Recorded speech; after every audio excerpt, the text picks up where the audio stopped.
طلاب اولى ثانوي، يلا بينا نبدا المحاضره الاولى في مكثف البرمجه والذكاء الاصطناعي في اقل من ثلث ساعه. المحاضره الاولى الوحده الثامنه. يلا بينا يلا بينا. السلام عليكم ورحمه الله وبركاته. بسم الله والصلاه والسلام على رسول الله. اما بعد، طلابنا حبايبنا ابطال الصف الاول الثانوي، يلا بينا نبدا المحاضره الاولى في المكثف بتاعنا الوحده الثامنه. هناخد المكثف بتاعنا على كام محاضره؟ هناخده على 4 محاضرات. 4 محاضرات يلموا لك البرمجه كلها، 4 محاضرات يطحنوا لك المنهج النظري كله. طب هيكون لنا كام محاضره يا مستر في العملي؟ هيكون لنا محاضره واحده في العملي، الم لك منهج العملي كله، وبعد كده نطحن الاسئله في محاضره بتاعت ده ومحاضره لده. تمام؟ يلا بينا يلا بينا. الوحده الثامنه.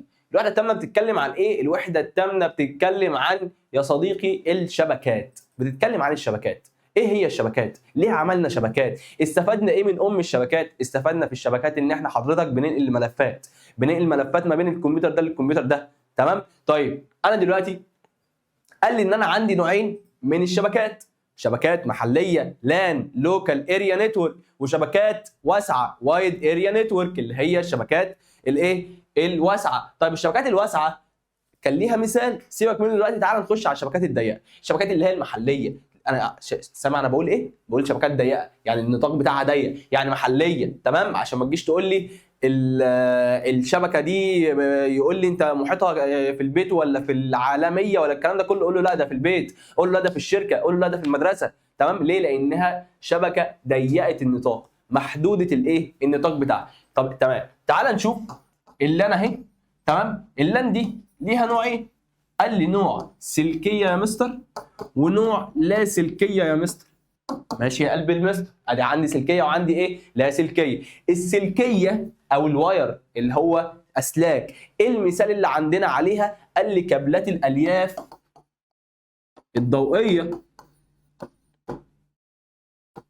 ايه كابلات الالياف الضوئيه ده مستر؟ كابلات الالياف الضوئيه ده نوع من الكابلات جيد التوصيل للانترنت، او بينقل الموجات بتاعت الانترنت، او بينقل الشبكه بطريقه ايه؟ سريعه. تمام؟ بينقل بطريقه ايه؟ سريعه. طيب فكابلات الالياف الضوئيه دي بدات ان الشركات انها تتجه ان هي ايه؟ تستخدمها عشان خاطر بدل اسلاك النحاس العاديه، عشان خاطر تنقل يبقى سرعات النت عاليه. تمام؟ طيب او بتنقل البيانات بقى بسرعه عاليه. طيب اللاسلكيه، اللاسلكيه قال لي والله انا عندي ليها نوعين.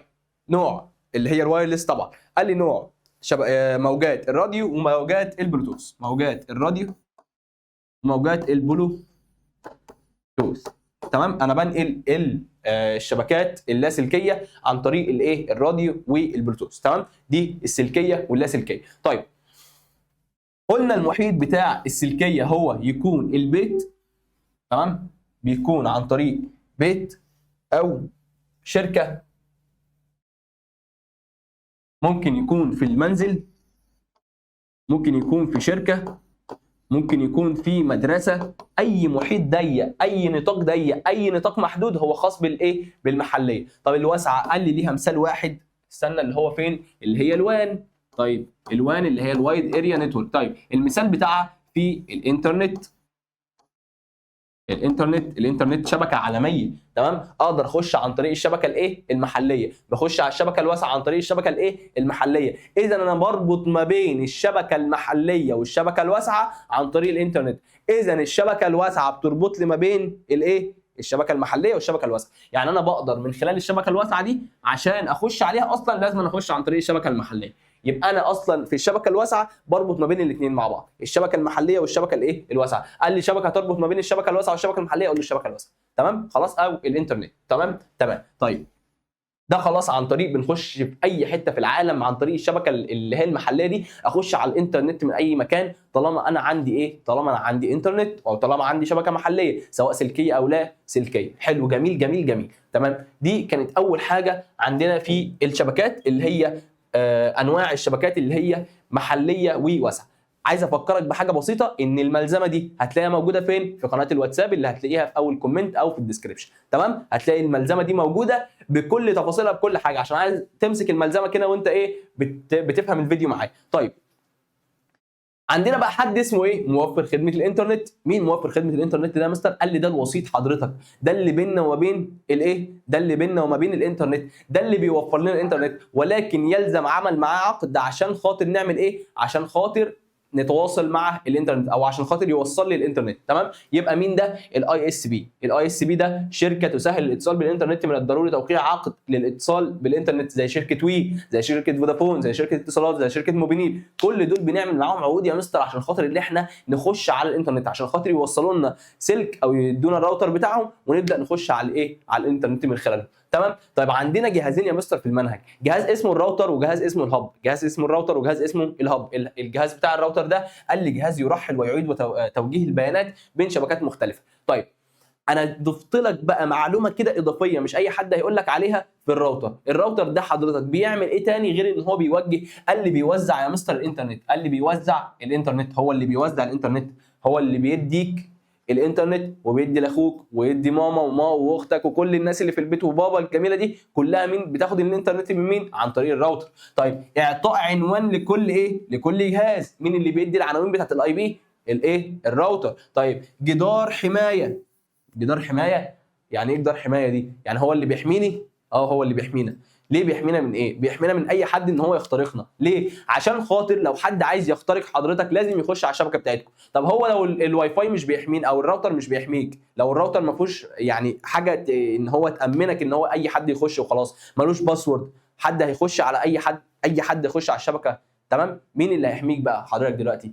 هيخش اي حد عايز يسرق البيانات بتاعتك او عايز يديك بيانات ضاره او عايز ينزل لك فيروسات على الجهاز، هيخش من خلال الراوتر وايه؟ وينزل لك الفيروسات زي ما هو عايز. زي ما خدنا في الترم الاول يا مستر ان انا عندي ان انا ممكن اخش عن طريق شبكه مثلا ضاره بينزل لي فيروس، ان الفيروسات بتنزل عن طريق الشبكات. تمام. طب الشبكات دي بتيجي منين؟ بتيجي من خلال مثلا حاجه زي كده، ان هو الجهاز مش محمي كويس فيبدا ان هو ايه؟ يخش على الشبكه عندك، انت توصلت بشبكه غير معلومه المصدر. كل ده يؤدي للي انت جهازك يتضر. طب مين اللي بيحمينا من الكلام ده؟ الراوتر. طيب المحول او الهب. المحول او الهب هو قلت لك من بدري من الدروس من لما كنا بنشرح، قلت لك يا حبيبي ان ده اصلا عامل زي المشترك. عامل زي المشترك ليه؟ عشان بيزود لي المنافذ بتاعت الكابلات. بيزود لي المنافذ اللي انا احط فيها ايه؟ كابلات. تمام. اذا الهب ده هو مشترك للكابلات. تمام.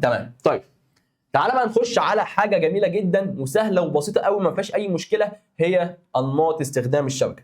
ايه يا مستر انماط استخدام الشبكه دي؟ قال لي عندي نمطين، نمط خادم كلب ذليل بيخدمنا، ونمط عميل حاطط رجل على رجل ويقعد يقول له جارسون قدم لي الايه؟ الطلب. تمام. طب الخادم ده ليه اربع حاجات. قال لي خادم ملفات، يعني هو اللي بيخدمني لما احتاج ان حد يبعت لي ملفات او ابعت لحد ملفات.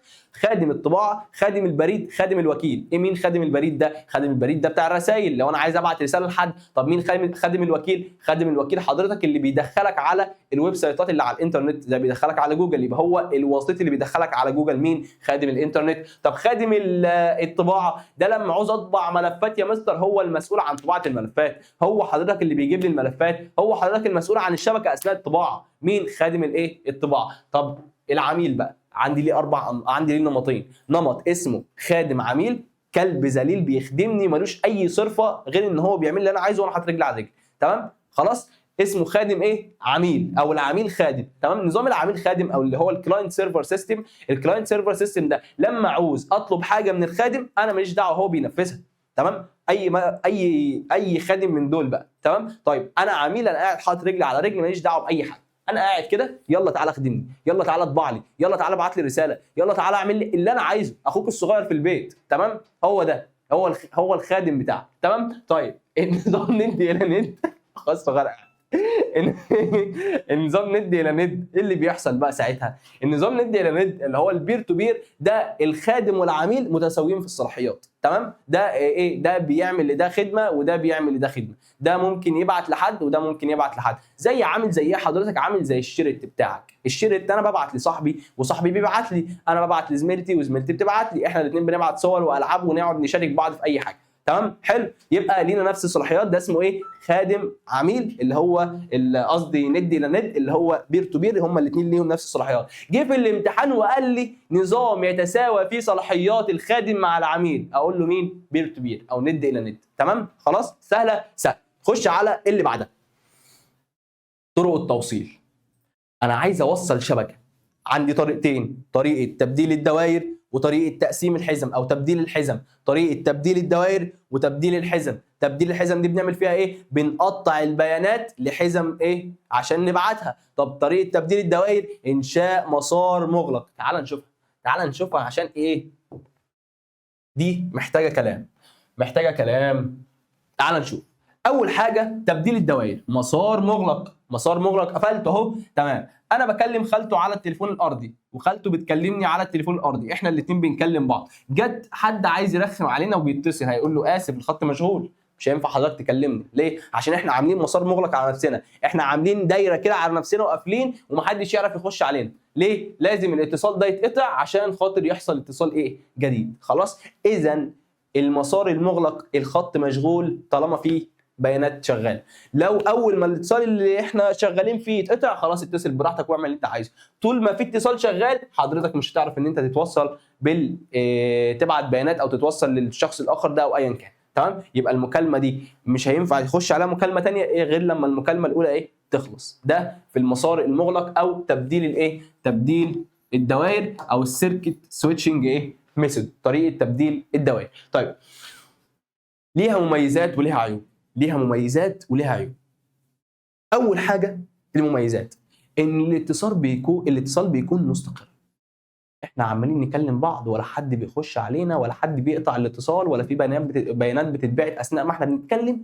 الخط مستقر والاتصال مستقر، تمام، والاتصال ما بيتقطعش ومستقر والدنيا جميله والف فل وعشرة. طيب انا دلوقتي عايز اتصل بقى، ده العيب بقى، الخط مشغول. يبقى اذا الخط مشغول ده ليه ميزه وليه عيب، ان الاتصال هيكون مستقر ولكن الخط مشغول اثناء المكالمه، ما ينفعش ان حد يتصل بيك تاني. طيب تبديل الدوائر بقى، تبديل الحزم. اي الحزم عندنا على بعضها. انت حضرتك دلوقتي راجع من الدرس، ماما اتصلت بيك قالت لك يا عبد الرحمن وانت راجع من الدرس هات لي معاك حزمه بقدونس وحزمه شبت وحزمه كزبره. انت ولا عارف الشبت من البقدونس من الكزبره ورحت واخد اي حاجه وماشي. دي اسمها حزم. طيب خدت الثلاثه اي حاجه بقى.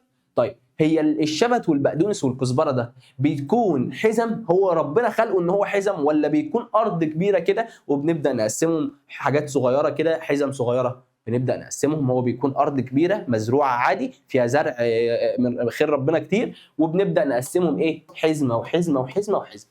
تمام؟ ليه؟ عشان الناس تاخد، كل واحد ياخد حزمه حزمتين بقى زي ما انت عايز، الثلاثه ب 10 الثلاثه ب 5 ايا كان. تمام؟ طيب جيت انا خدت الحزمه دي، الاسهل ان انت تشيل الارض كامله ولا انت تشيل الحزمه حزمه؟ اشيل حزمه حزمه، ده الاسهل بالنسبه لي. فعشان ما نضغطش على الانترنت ونعرف نبعت اكتر من بيانات عملنا الطريقه دي، فبدانا نعمل مسارات ونبعت كل حزمه لوحدها، نبعت كل حزمه لوحدها، كل باكيت لوحدها. تمام؟ باكيتات. تمام؟ بدل ما اشيلك مثلا حاجه كبيره على بعضها، لا اقسمها لك واقول لك خد كل شويه روح وديهم وتعالى، روح وديهم وتعالى، وهكذا. تمام؟ فبدانا ان احنا نعمل حزم عشان نعمل مسارات كتير، فيبدا يتبعت اكتر من بيانات في نفس الوقت. فاقدر من خلال ما انا بعت الحزم دي ابعت معاها حزم ثانيه لبيانات مختلفه. فلو بكلم حد على الواتساب اقدر اكلم غيره، ولو بكلم حد في التليفون اعرف اعمل دمج للمكالمه، واعرف اعمل هولد هنا واتصل بده، يعني اعلق دي شويه واتصل واكلم ده وبعد كده اخش ارد عليه ثاني، وهكذا. اي حاجه بتشتغل بطريقه تبديل الحزم هي ينفع ان انا ادخل معاها بيانات ثانيه. ينفع اكلم اكتر من حد على الفيسبوك، واكلم حد على الانستجرام، واكلم حد على الماسنجر، واكلم حد على الواتساب، ايا كان انا بعمل خلاص مفيش حاجه معطلاني. بس عندي ميزه وعندي عيب. الميزه اللي انا بقول لك عليها دي ان انا ينفع ابعت اكتر من بيانات في نفس الوقت. طب العيب ان ممكن وانا ببعت اكتر من بيانات يحصل ازدحام في الشبكه مع كتر البيانات اللي بتتبعت، فيبدا تتاثر الشبكه. تمام؟ لما يحصل ازدحام في الشبكه ويتبعت حزم كتير تبدا تتاثر الشبكه بتاعتنا وتبدا ان هي تضعف الاتصال. تمام؟ بقى لي عندي ملحوظه ان الاتصال ممكن يضعف ولكن الاتصال يكون مستقر، يعني الاتصال يكون ما يتقطعش، الاتصال ما يتقطعش ولكن ممكن يضعف. يعني انت ممكن حضرتك وانت ماشي في التليفون دخلت بتتكلم في التليفون، دخلت في حاره كده، الحاره دي او الشارع اللي انت دخلته ده الدنيا ضيقه فيه شويه، فيبدا ان التليفون تلاقي ان الشبكه نزلت الشرب بتاعت الشبكه في التليفون نزلت، فبدات تسمع صوت اللي انت بتكلمه بيروح ويجي وهو مش سامعك وانت مش سامعه لحد ما تعدي من الطريق ده، بعد كده الدنيا ترجع تاني. فاذا في تبديل الحزم ان احنا ممكن الاتصال يضعف ولكن ما بيتقطعش، الاتصال ما بيتقطعش، المكالمه ما بتنتهيش، ولكن انا مش سامعه كويس. تمام، هي دي الفكره. طيب بيقول لي اتصال طريقه تبديل الدوائر هي طريقه اتصال يتم فيها انشاء مسار اتصال بين المرسل والمستلم قبل بدء الارسال. طيب لتبادل المعلومات، الخط ثابت طول الاتصال زي التليفون الارضي، عيوبه الخط مشغول اذا كان في اتصال اخر. طيب طريقه تبديل الحزم، ايه هي الحزمه؟ قال هي وحده لتقسيم البيانات الى اجزاء صغيره عند نقل البيانات عبر الشبكه. طيب طريقه تبديل الحزم، قال لي طريقه اتصال تتضمن تقسيم البيانات. ايه هي البيانات؟ هتتقسم لايه؟ هتتقسم لحزم. طيب المراد ارسالها الى حزم لتبادل. طيب المزايا والعيوب، جدول هو عاملها لك في جدول عشان تبقى سهل عليك. المزايا، قال لي طريقه تبديل الدوائر المزايا بتاعتها بمجرد انشاء مسار اتصال يمكن تحقيق اتصال مستقر. مستقر. طيب طريقه تبديل الحزم، اذا كانت الشبكه مزدحمه يمكن ارسال البيانات تدريجيا، لذا فان احتماليه عدم القدره على الاتصال تماما منخفضه. اللي هو الاتصال الشبكه ممكن تضعف ولكن الاتصال ما يتقطعش، هي دي الكلمه دي. لذا فان احتماليه عدم القدره على الاتصال منخفضه. يبقى القدره على الاتصال مرتفعه، عدم القدره على الاتصال منخفضه، اذا القدره على الاتصال مرتفعه. تمام. طيب العيوب، مسار الاتصال مشغول تمام من قبل المستخدم، لذا ليس من الممكن استخدام الخط في نفس الوقت مع الاخرين. ده اللي انا قلته لك، لو حد جه يتصل هيقول له اسف مشغول. طيب هنا قد تفقد الحزم، انا عندي ممكن حزمه تضيع اثناء الارسال. ليه؟ لان انا مقسمهم، فممكن حاجه تقع، ممكن حاجه تفقد، قصدي حزم اللي هو فاهم، لكن دي ممكن الحزم تفقد. تمام. احيانا اثناء الطريق وهي ماشيه خلاص تضعف الاتصال او النت يقطع، فاذا الحزمه دي تفقد، فنضطر ان احنا نبعتها من الاول تاني. وهنعرف دلوقتي مين السبب في ان احنا ممكن نبعت الحزم تاني او تتاثر بازدحام الشبكه. تمام. طيب تعال نخش بقى على الدرس الثاني. خلاص كده خلصنا الدرس الاول. الدرس الثاني سهل وبسيط ولذيذ جدا، درس عناوين الاي بي واسماء النطاق. عناوين الاي بي، انا عندي حاجتين من عناوين الاي بي، عندي اي بي فيرجن 4 واي بي فيرجن 6. اي بي فيرجن 4 اللي هو اي بي فيرجن 4 ده، اي بي فيرجن 4 ده متكون من 4 كتل. فين الاربع كتل دول؟ قال لي 1 2 3 4. ثانيه واحده يا مستر، الكتله دي تمام متكونه من 3 ارقام. ينفع؟ والله العظيم ينفع. قال لي ليه؟ قال لي عشان هو اصلا بيتمثل من 0 ل 255. يعني ايه من 0 ل 255؟ يعني ممكن اشيل اي رقم ده واكتب اي رقم من 0 لحد 255. خلاص فهمت الحته دي؟ يبقى هو بيمثل بالنظام العشري، النظام اللي انا افهمه انا وانت، مش الثنائي اللي هو 0 وال1. النظام العشري بيتمثل ان اي رقم من دول يتكتب من اول 0 لحد 255. طب ده 168، هل هو في الفتره بتاعت من 0 ل 255؟ يبقى ينفع. تمام خلاص. طب تعالى بقى، يمثل في النظام الثنائي ب 8 بت، يعني الرقم ده هنحوله لاصفار ووحايد متكون من 8 خانات.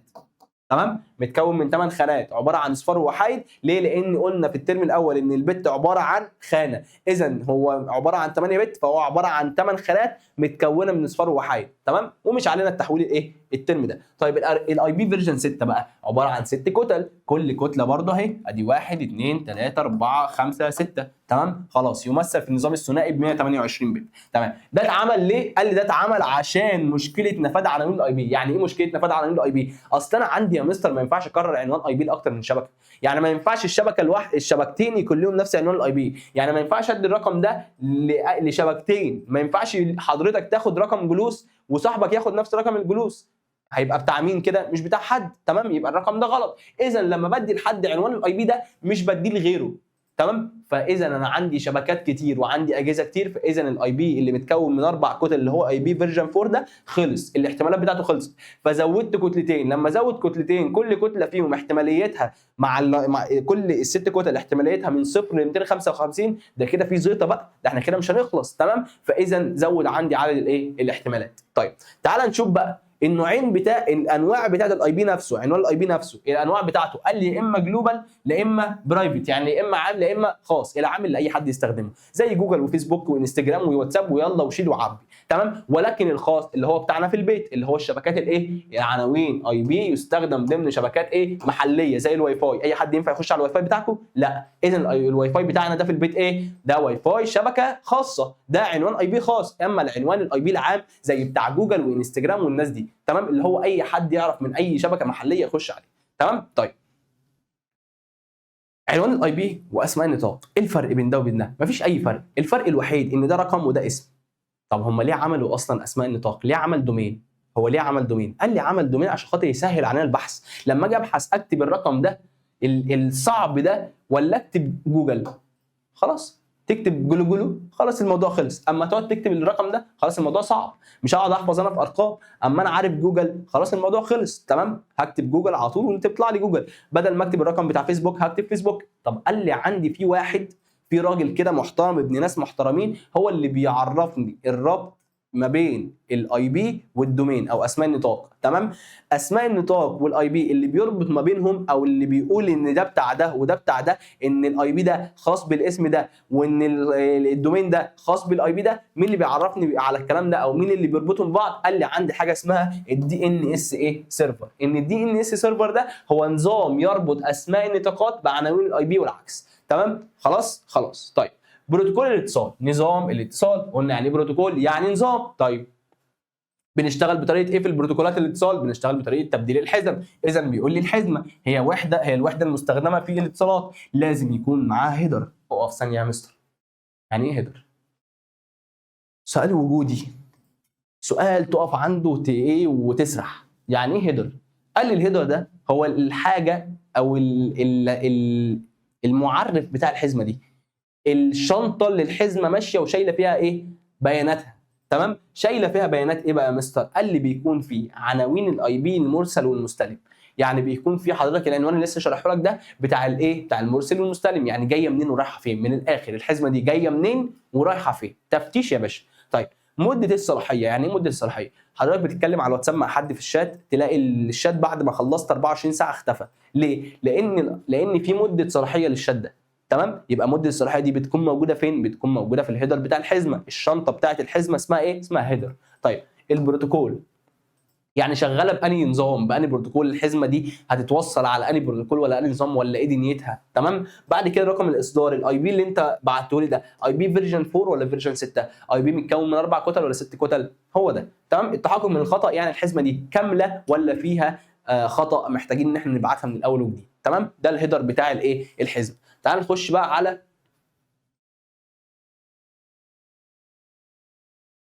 البروتوكولات بتاعت الاتصالات.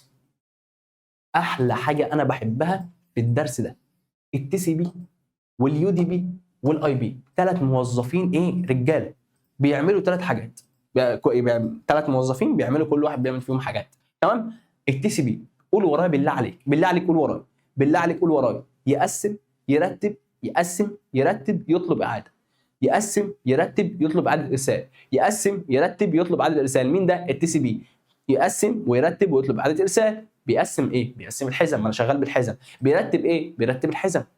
طب بيطلب اعاده ارسال ايه؟ الحزم المفقوده.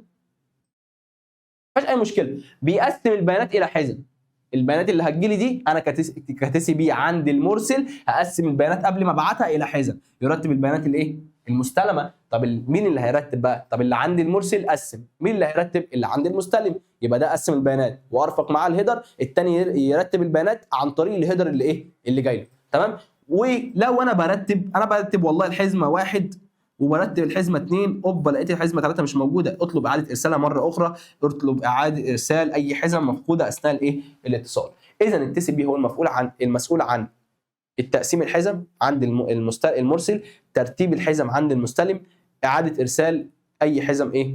طلب اعاده ارسال اي حزم ايه؟ مفقوده. تمام؟ طيب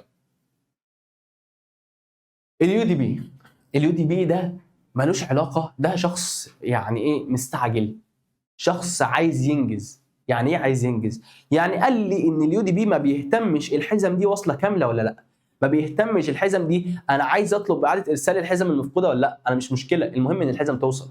وصلت كامله وصلت، ما وصلتش كامله خلاص مش مشكله، اللي بعده ابعت اللي بعده. مين بقى اللي بيعمل الكلام ده؟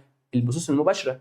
انا في البث المباشر، البث المباشر اهم حاجه ان احنا الحزم توصل كامله، ولا اهم حاجه ان البث ما يتقطعش؟ اهم حاجه ان البث ما يتقطعش. طب المكالمات الصوتيه اهم حاجه ان انت تسمع الكلمات كلها، ولا ممكن تقول الو مش سامعك ويقول تاني؟ عادي تقول الو مش سامعك ويقول تاني. ليه؟ لان اليو دي بي ما بيهتمش ان الحزم توصل كامله، ولكن اهم حاجه ان الحزم توصل في الوقت الفعلي. وصلت كامله بقى، وصلت ما وصلتش ما وصلتش، يبقى اذا هو بتاع البثوث المباشره بيهتم بالبثوث المباشره والمكالمات الصوتيه، ويؤكد على ارسال البيانات في الوقت الفعلي. انا بالنسبه لي ان البيانات توصل في وقتها، وصلت كامله تمام، ما وصلتش خلاص مالناش فيه. تمام. اذا اليو دي بي بيعمل ايه؟ بيعمل الحاجات اللي في الوقت ده ومستعجل، عايز بثوث مباشره ومكالمات صوتيه، وان الحاجه توصل في وقتها ويخلص وينجز كده عشان مش فاضي لك. تمام. طيب بعد كده الاي بي، الاي بي بيعمل ايه؟ قال لي الاي بي خلاص بروتوكول الذي يعين عناوين الاي بي. خلاص هو الاي بي بيحط العناوين، فبيحط عناوين الاي بي لتسليم الحزم الى الوجه الصحيح. هو اللي بيقول له الطريق احنا هنمشي فيه ايه؟ هنمشي في الطريق الفلاني. اذا الاي بي هو اللي بيحدد الايه؟ الطريق.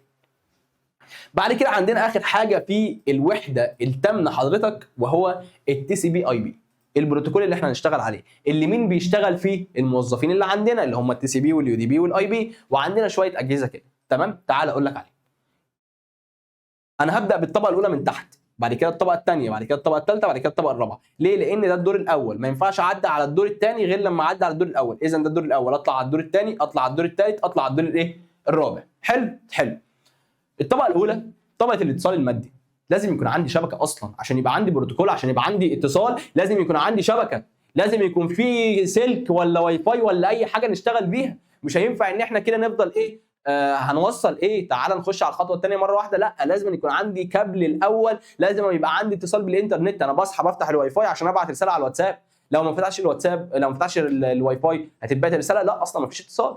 اذا انا اول حاجه عندي هي طبقه واجهه الشبكه اللي هو الاتصال المادي. مين اللي بيعمل الاتصال المادي ده؟ قال لي اثنين، قال لي الواي فاي اللي هو الراوتر والهب، الراوتر والهب اللي هو الانترنت بقى عامه. طيب الطبقه الثانيه طبقه الانترنت، اللي هي طبقه تخصيص مسار عنوان، تخصيص عنوان الاي بي وتحديد الايه؟ المسار. مين اللي بيعملها؟ الاي بي اللي انا لسه قايله لك فوق ده. تمام. يبقى ثاني طبقه بعد ما عرفت، بعد ما بقى عندي اتصال مادي، لازم اعرف انا رايح فين. خلاص لازم اعرف المسار اللي انا همشي فيه. تمام. ثالث طبقه طبقه النقل. مشكله بقى، اخطاء، نبعت الرسائل ونطلب باعاده ارسال وتقسيم وترتيب الحزم. مين اللي شغال فيها؟ التي سي بي واليو دي بي. تمام. اذا الطبقه الثالثه اللي هي طبقه النقل، التحكم في الاتصال، كشف الاخطاء، واعاده ارسال البيانات. اليو دي بي والتي سي بي مين اللي بيشتغل عليهم؟ اليو دي بي والتي سي ايه؟ والتي سي بي. الطبقه الرابعه طبقه التطبيق. خلاص احنا وصلنا للتطبيق اللي احنا عايزين نروح له، هي طبقه الاتصال بين التطبيقات، سواء بقى ايا كان البروتوكول بتاعها، هنشتغل بالبروتوكول بتاع التطبيق اللي احنا رايحين له. تمام. تاني الطبقه الاولى طبقه واجهه الشبكه، وهي الطبقه المسؤوله عن الاتصال المادي، اللي هو ان انا اوصل اصلا شبكه. طب تاني حاجه ان انا اعرف انا رايح فين، وهي طبقه الانترنت وطبقه تحديد الايه؟ المسار او الاي بي. ثالث طبقه هي طبقه النقل. خلاص ابعت البيانات اللي عندك او ابعت الحزم اللي عندك. مين اللي هيكون مسؤول عنها؟ التي سي بي واليو دي بي. طيب رابع حاجه في الطبقات هو طبقه الاتصال الايه؟ بالتطبيق. خلاص انا وصلت للابلكيشن اللي انا عايز اروح. تمام. وده على حسب الموظفين بتاعته او امثله على البروتوكول اللي هو شغال بيه بقى. خلاص تمام. طيب احنا كده نكون بفضل الله يعني خلصنا لك الوحده الاولى كلها في الورقتين اللي كانوا قدامك دول. تمام. في ورقتين خلصنا الايه؟ الوحده الثامنه كلها. تمام. الحصه الجايه او المحاضره الجايه تاخد مني الوحده التاسعه، بعد كده الوحده ال 12، بعد كده الوحده ال 13، كله كده ورا بعض، وبعد كده نبدا نحل على المنهج بالكامل في محاضره ليله الامتحان، ويبقى مسك الختام بتاعنا بطل. وتعالى لي بقى في ثانيه ثانوي عشان نشتغل بقى شغل ايه؟ شغل برمجه بجد. تمام. يلا شوف كومنتاتكم، ما تنساش تخش على قناتنا على الواتساب عشان تاخد الملزمه. تمام. وتشوف لو عندك الملازم اللي فاتت برده كلها موجوده على قناتنا على الواتساب، لو انت عايز تشوف الفيديوهات اللي فاتت يعني، وتبقى عايز ملازم الترم كلها هتلاقيها برده موجوده على القناه. اشوفكم على خير. كومنتاتكم لايكاتكم قولوا لنا رايكم كده في الكومنتات، والسلام عليكم ورحمه الله وبركاته.